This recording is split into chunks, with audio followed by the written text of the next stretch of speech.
तो जैसे कि आपने पिछले ब्लॉग में देखा, हम लोग शादी वाले घर पहुंच गए थे और वहां मैं अपनी बहन से मिल गई थी और उससे मैं बातें कर रही थी। मतलब इतना अच्छा लगा था उससे मिलकर। ये मेरी बहन है, मेरे मामा की बेटी। फिर ये वॉशरूम चेक मतलब देख रही थी वॉशरूम कैसा है। फिर हम हो गए थे रेडी फॉर द फंक्शन और आज था संगीत और हल्दी। और ये मेरे कश्मीरी बैंगल जो मेरे फ्रेंड ने मुझे गिफ्ट की थी, कैसा लग रहा है मुझे जरूर। तो ये था उनके फर्स्ट फ्लोर का लुक।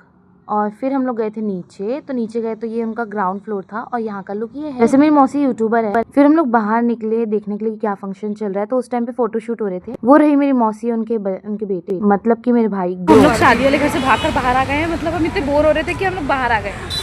और भाई इतना मेरे को समझ नहीं आ पता है, हम लोग चेहरा भी नहीं दिखाया अपना कि हम लोग आए और तैयार हुए हैं। मतलब मैं इतनी तैयार भी हुई हूँ, मेकअप भी क्यों, तो मैं अभी दिखाई नहीं हूँ कि मैं मेकअप। रोड में अवारों की तरह निकल गए हैं बस हम शादी में, जबकि शादी से आए उसके यहाँ नहीं, हम लोग बाहर ही घूम रहे हैं। रोड में अवारों की तरह घूम रहे हैं भाई। हम सब यही सोच रहे कि लोग तैयार होकर कहाँ घूम रहे हैं। तो मैं पूछती अपनी बहन से एक्सपीरियंस कि कैसा लग रहा है इसको रोड में अवारों की तरह घूमने में, और शादी में क्यों नहीं है वो वहाँ पे। गाइस मुझे बिल्कुल भी नहीं घूम रहा है शादी में। अरे पता है हुआ क्या, अभी हल्दी का फंक्शन चल रहा है, हम लोग भागकर बाहर आ गए हैं। उनको अब किसी को नहीं पता कि हम लोग यहाँ। तो यहाँ से लेना था मेरी बहन को ड्रेस। जब हम घर से निकल गए, अब मेरी बहन को होश आ रहा है कि नागपुर में हमको कोई चोर लेगा, चोर घूम रहे होगे। तो फिर हम लोग को लगी थी भूख, तो हम लोग खाने बैठ गए थे कुछ। तो भी हमने लिया, चिप्स वगैरह लिए थे। फिर क्योंकि भूख लगी थी, हम लोग खाली पेट थे, तो हम लोग वहाँ पे चिप्स लेकर खा, क्योंकि मौसी के यहाँ डिनर होने में टाइम था। तो मिलती हूँ नेक्स्ट व्लॉग में।